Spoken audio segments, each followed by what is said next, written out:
Good morning, everyone. Welcome to the Indiana State House. I'm State Senator Jim Merritt. I serve in this body along with being the Majority Caucus Chairman and the Chairman of the Utility Committee in the Senate. Thank you all for joining us today, this morning, to talk about 5G and the benefits it will bring to the state of Indiana. I was proud to co-author this legislation, Senate Bill 213 and 20717 and House Bill 1050. With me today are Senator Eric Cook and Representative Heath Van Natter. Appreciate them being here. They played a large role in this being our state law. We are a state leader. Our state is a leader in the rapid deployment of next-generation wireless networks by making sure our regulatory processes keep costs low and eliminate delays to deployment. That legislation I spoke of is already paying dividends for Hoosiers. You may know earlier this year, Verizon announced that we were one of the first states to see 5G deployments. AT&T as well made that similar announcement last week. In Indiana, we believe the next generation of wireless services will position our communities to compete in an increasingly global economy. It will help make our cities smarter, deliver better healthcare options, and make our communities better connected. Leading consultant firm Accenture has estimated that the wireless industry will invest over $700 million in Indianapolis alone. $700 million, and create nearly 2,500 jobs in Fort Wayne, and jumpstart the Evansville economy by roughly $180 million, all thanks to the build-out associated with 5G. So we know how important it is to speed this transition. That's why I'm proud to have the opportunity today to introduce a champion of making sure that Americans across the country can access broadband and next-generation connectivity as quickly as possible. Over the past year since FCC Commissioner Brendan Carr was sworn into office, he has focused his efforts on eliminating barriers to deploying wireless infrastructure. This spring, with his leadership, the FCC took the first step in making sure regulatory review processes are updated to match the equipment that is being deployed today. And in May, Commissioner Carr visited our state to see firsthand how Hoosiers are leveraging broadband to create jobs and make their businesses work more efficiently. Before being sworn in as FCC Commissioner, Commissioner Carr spent several years in the public service at the FCC, building on prior experience as an attorney in the private sector. Most recently, Commissioner Carr was the general counsel of the FCC, serving as the chief legal advisor to the commission and staff on all matters under the agency's jurisdiction. He also served as the lead advisor to then FCC Commissioner Ajit Pai on wireless, public safety, and international issues, and served as an attorney in the Office of General Counsel. Today, I'm thrilled to welcome Commissioner Carr back to Indiana and are looking forward to hearing what the FCC has in store to further accelerate wireless connectivity for all Americans. Help me welcome FCC Commissioner Brendan Carr.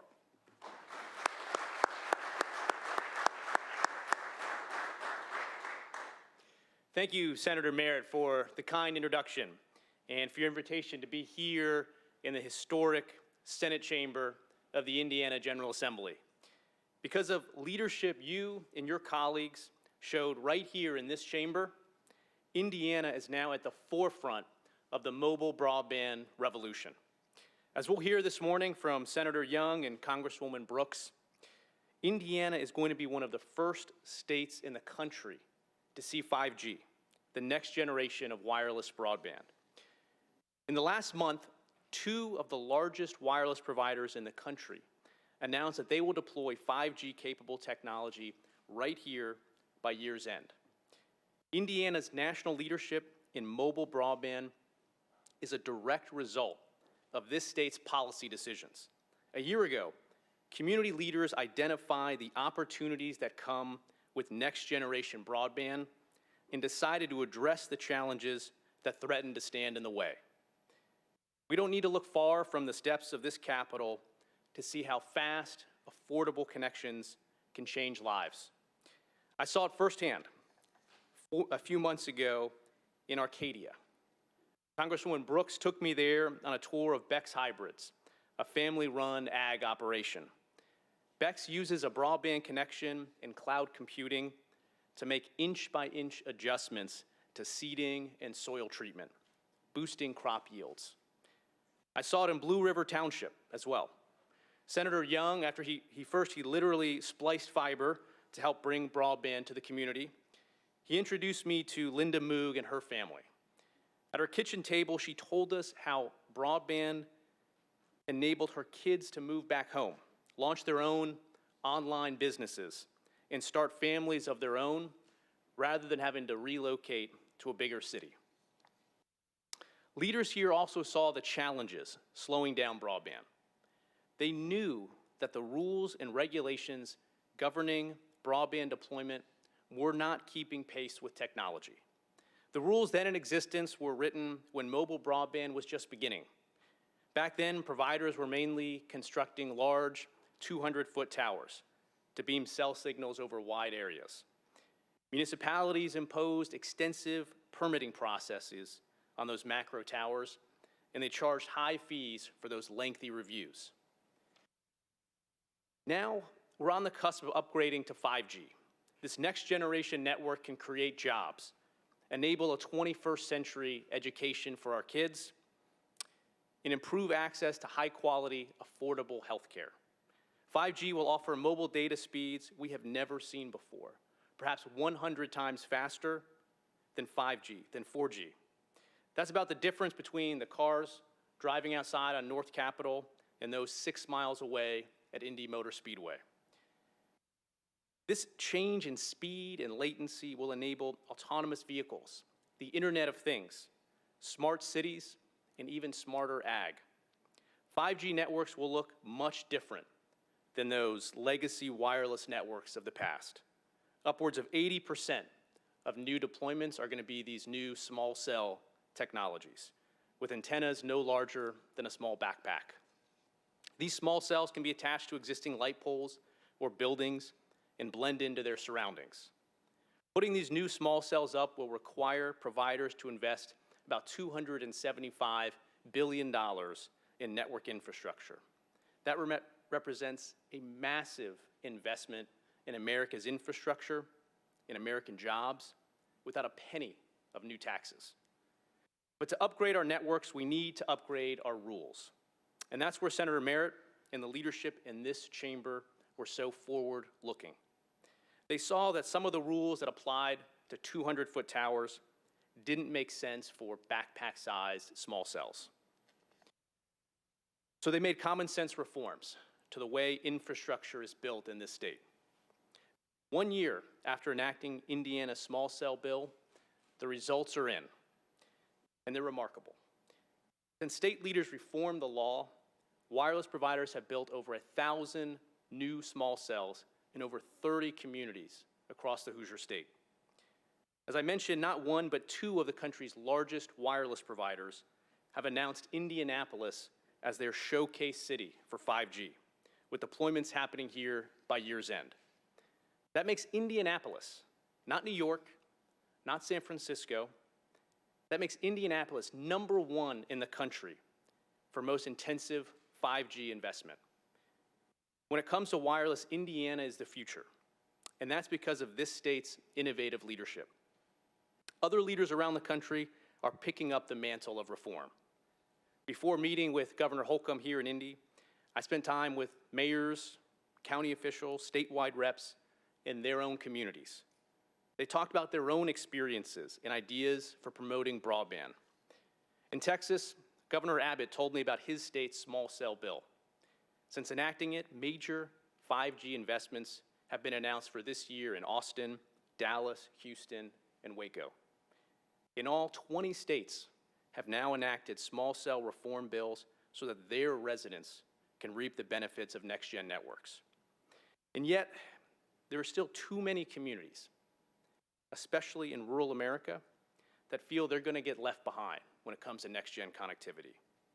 Their elected leaders have called on the FCC to act because they're concerned that without federal action, they may not see 4G, let alone 5G. They worry that the billions of dollars of investment needed to deploy next-gen networks will be consumed by high fees and long delays in big, must-serve cities. I want to share part of a letter that I received a few days ago from the county commissioners of a more rural area in Michigan. They wrote, smaller communities, such as those located in St. Clair County, would benefit by having the FCC reduce the costly and unnecessary fees that some larger communities place on small cells as a condition of deployment. These fees, wholly disproportionate to any cost, put communities like ours at an unfair disadvantage. By making small cell deployment less expensive, the FCC will send a clear message that all communities, regardless of size, should share in the benefits of this crucial new technology. And they're right. When I think about success, when I think about winning this race to 5G, the finish line is not the moment we see next-gen deployments in New York or San Francisco. Success can only be measured when all Americans, no matter where they live, have a fair shot at fast, affordable broadband. So we at the FCC have studied the success of your efforts in this State House and the rest of the states that have enacted small cell bills. We learned how removing unnecessary regulatory barriers to deploying small cells can directly impact investment, jobs, education, and families. Based on your work, I'm announcing today the next steps in the FCC's efforts to bring more broadband to more Americans. Later this month, the FCC will vote on a proposal designed to support small cell deployment, and it contains 4 main components. First, it reaffirms local control over wireless infrastructure decisions where it's most appropriate, while ensuring that common sense guardrails apply to outlier conduct. We do so by providing updated guidance on the types of local reviews that in regulatory parlance can materially inhibit or effectively prohibit the deployment of service. But by taking a balanced approach, we show respect for the work of state legislatures, including the one here in Indiana. We don't disturb nearly any of the provisions in the 20 state small cell bills that have already been passed. Second, the proposal affirms that local governments may charge wireless providers for the costs associated with reviewing small cell deployments. Providers should bear the cost of building 5G.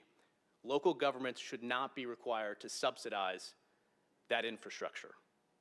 At the same time, we know that excessive fees slow down next-gen deployments and consume scarce capital needed to bring broadband to rural and less affluent communities.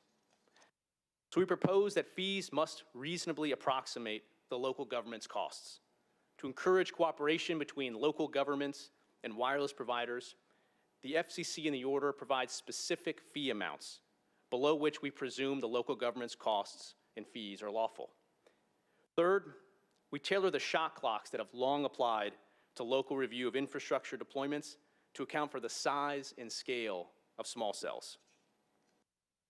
Consistent with many state laws, we determined that local governments should conclude their approval processes within 60 days for small cells being added to existing structures and 90 days when a provider wants to put up a new small cell pole. At the same time, we recognize corner cases where a flood of new applications could legitimately overload local processes. So we put procedures in place to address this. In adopting these reforms, we don't propose a deemed grant remedy, which many local governments opposed on the grounds that it would allow deployments without their authorization. Fourth, we preserve local governments' reasonable aesthetic reviews. This is an issue I've heard a lot about in meetings with local officials. Communities have a particular look and feel to them. Significant effort is put into maintaining a community's aesthetic, particularly in special zones such as historic districts.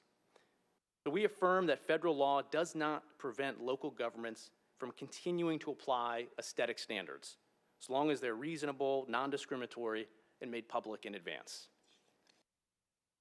These are common sense ideas. These are ideas drawn from the hard work of leaders right here in Indiana's General Assembly and in 19 other state legislatures. By taking your ideas nationwide, we help ensure that every community in our country is 5G ready. And that will make a difference to American jobs and families. In fact, an economic analysis released last week suggests that this FCC decision would cut about $2 billion in red tape, stimulate $2.5 billion in additional investment, and create 27,000 new jobs. And by lowering the cost of deploying small cells, this decision will flip the business case for building 5G and next-gen networks in rural and less affluent communities. According to the analysis, 2 million more homes will be reached by small cells as a result of this proposed decision, and 97% of those will be in rural and suburban communities. Forward-looking policies can bring next-gen networks to people that might otherwise miss out on the opportunity that broadband enables. You prove that here in Indiana. So I want to thank the leadership for the work that they've done in bringing these ideas to the floor. I'm proud of the opportunity to stand here and build on your grassroots efforts and take these ideas nationwide. Thank you again, Senator, for the introduction. I look forward to the remarks from Senator Young and the Congresswoman. Thanks. Thank you, Commissioner. Before I go on,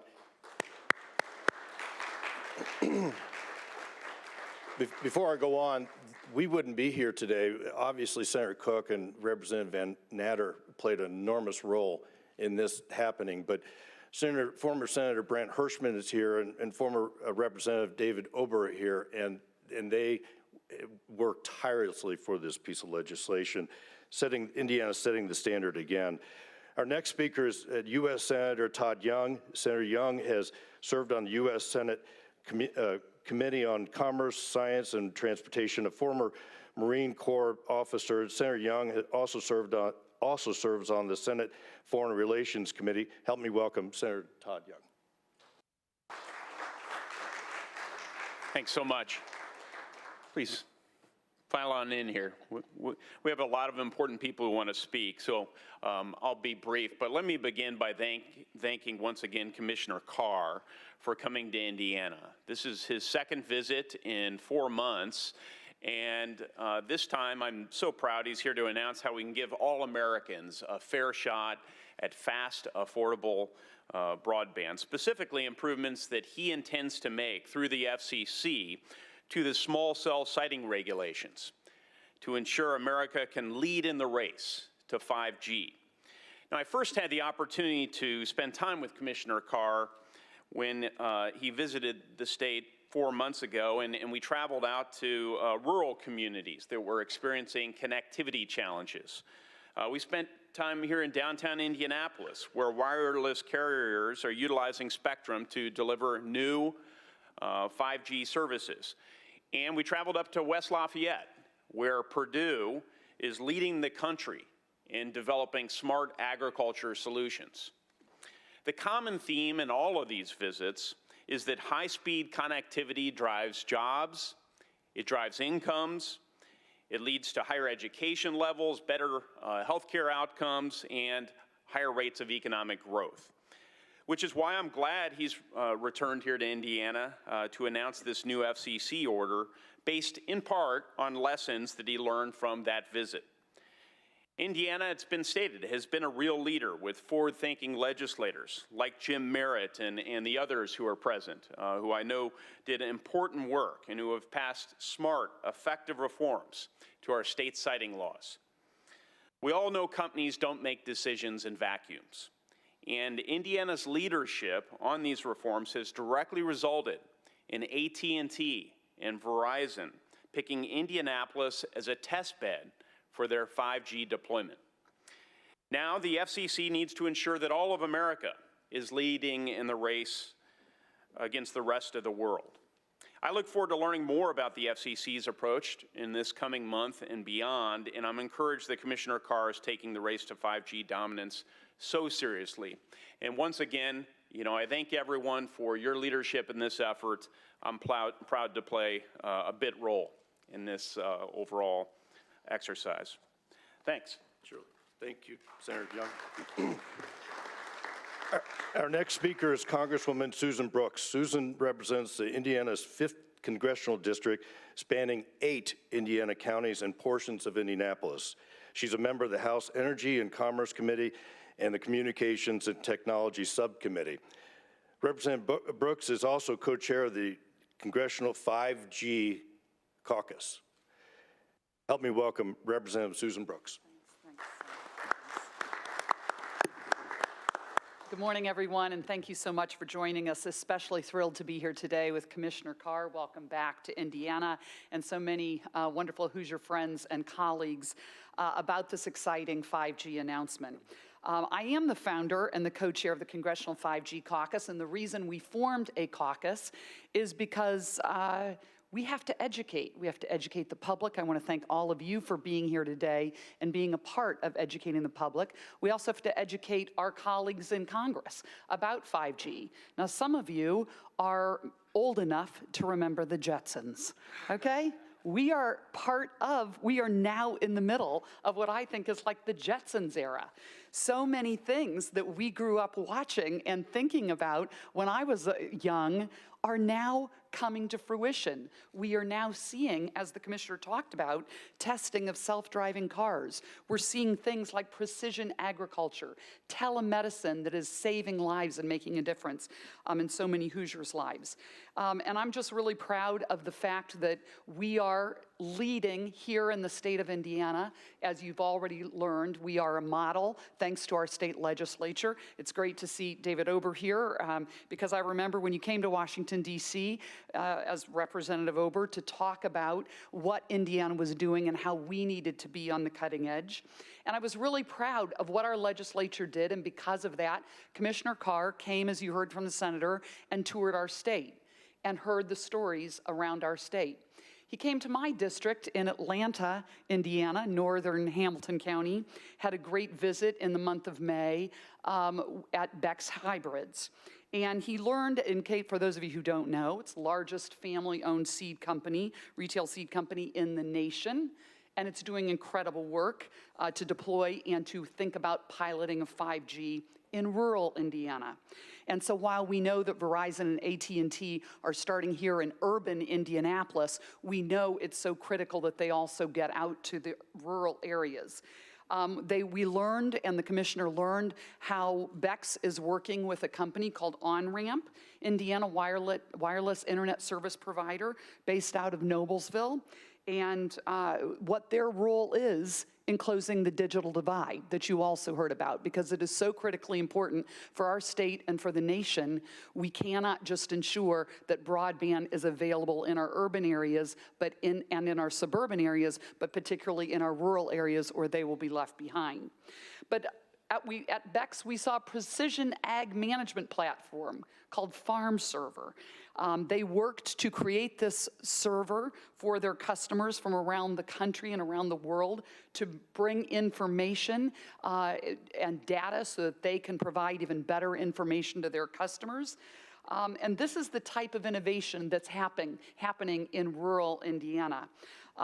So I'm really pleased to hear about the regulations that the FCC is proposing and we hope is passed in the very near future. We're really proud of our Hoosier legislature and the leaders here that understood the importance of Indiana leading in the country and our country leading the world on 5G. So I want to thank you, Commissioner Carr, for being here once again and look forward to this important regulation moving forward for the country. Thank you.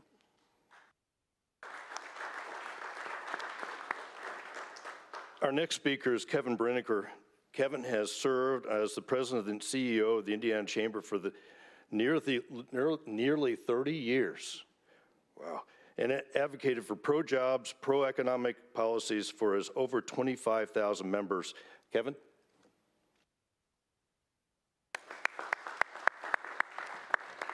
Thank you, Senator Merritt. Brant and David, it's good to see both of you. Glad you could be here this morning. As president of the Indiana Chamber of Commerce, I represent roughly 25,000 business investors spread across all 92 counties of Indiana. And I too want to thank Commissioner Carr for coming to Indiana and making the announcement that he just shared with you. We are honored and excited that Indianapolis has been chosen as one of the first cities in the country for 5G service.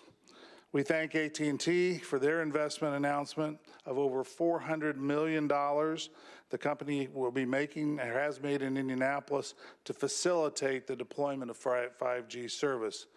This new technology is extremely important to the business community. It will propel our businesses into the future. It is impressive to see Indianapolis being recognized as a leader in putting policies in place to facilitate the deployment of 5G technology and bring better connectivity and innovation, new services to communities in our state. The deployment of 5G technology in our capital city will further facilitate innovation and technology advancements that will create new economic opportunities for businesses and Hoosiers. The announcement is further recognition that Central Indiana has become the technology and innovation center of the Midwest. Once again, Indiana is leading by example, and the Indiana Chamber of Commerce is pleased to have played a small part in this effort. Again, I want to thank Commissioner Carr for joining us today. Thank you.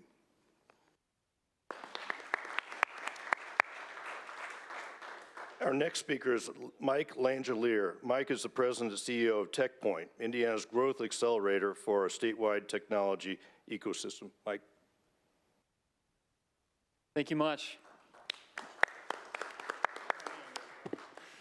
Thank you, Senator Young, Congresswoman Brooks, Senator Merritt, Kevin Breniger, and also welcome Commissioner Carr, as well as leadership from AT&T and Verizon to Indy, one of the fastest growing tech hubs in the nation.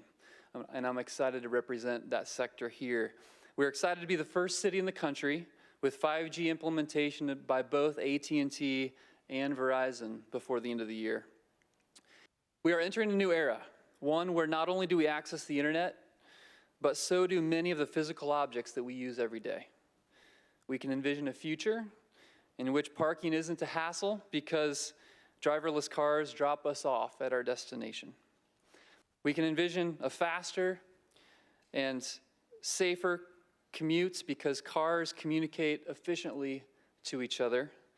And we can envision smart cities and smart buildings sensing where we can save wasted water and wasted energy. And we envision all these connected devices while we can still email and stream movies faster than ever, which is why today's announcement and these infrastructure investments is so important. There are countless innovations coming that we can't yet envision, where technology intersects healthcare, it intersects transportation, manufacturing, energy production, and agriculture, as you referenced. And I envision and hope that those innovations do disproportionately come from this tech community, from this city, from this state, and this part of the country, spreading opportunities, job, wealth, and quality of life gains more equitably. High-quality information technology infrastructure is an important foundation to make that vision a reality. We welcome companies, entrepreneurs, innovators to come build upon it and be part of this tech ecosystem of which we are so proud. Thank you.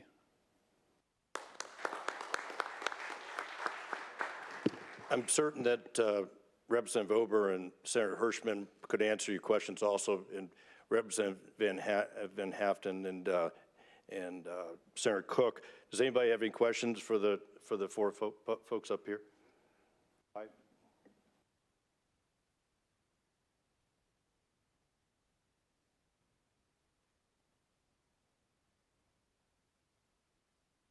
Yeah, thanks for the question. Essentially, it's just a different technology and not the right fit. So in prior generations, essentially all deployments were these large 200-foot towers. So you could have lengthy review processes and fees and still support the deployment of those large towers. You put one tower up, you can cover 30 or 40 square miles.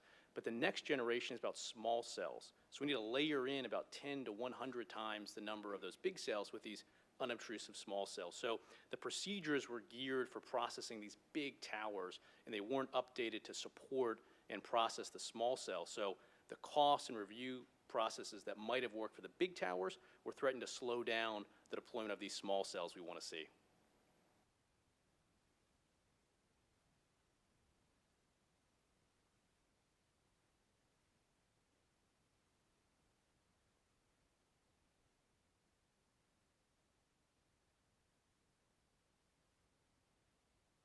Well, the reason we're here and why we're excited about it is because we are essentially taking the ideas that were generated here by locally elected officials and building on those ideas nationwide.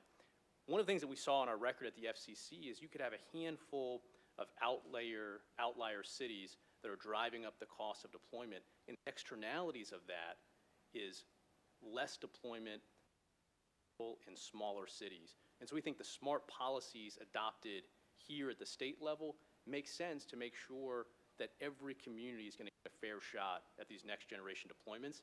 And it's an approach that maintains local control ultimately over the decision about whether that antenna goes up or it doesn't go up.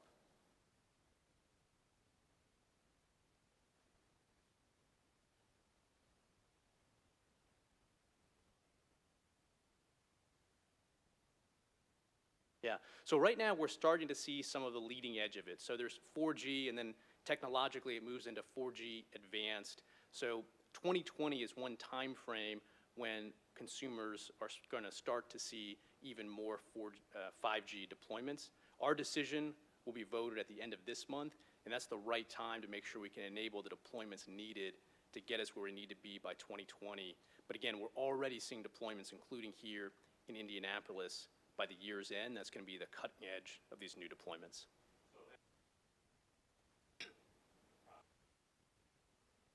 So 5G deployment is happening. The question is, how do we make sure 5G deployment happens evenly and in all communities? And that's what this vote is about, is to making sure that every community gets a fair shot.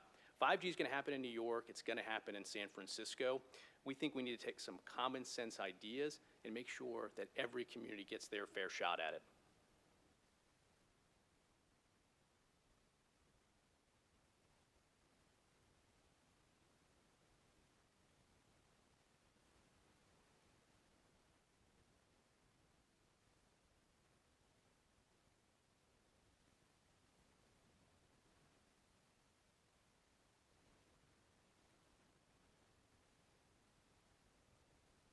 Yeah, we're pretty excited about this new generation of small cells that are deploying, and we think that's going to be the future for a pretty long time coming. With this decision, we sort of take a narrow decision, which is the record we had at the commission was about these small cells and how do we enable the deployment of those small cells. There may be other technologies for which the existing infrastructure rules work, and if we see new technologies for which those rules aren't working, we can take another look at it at that point.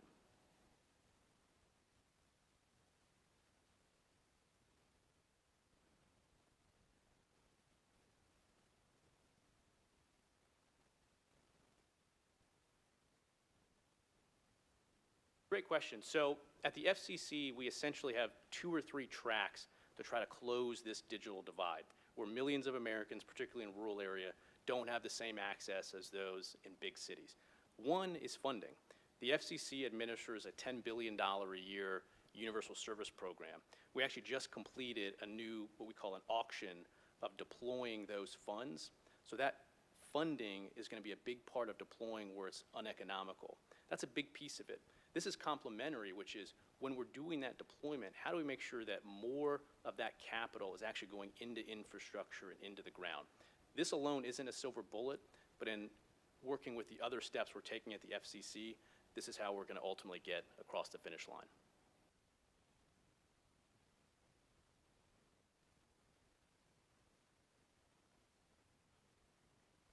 I would hope so. The document itself will be circulated to my colleagues at the commission today. The document will then be public for everyone to review starting tomorrow, and then we'll cast our vote in 3 weeks.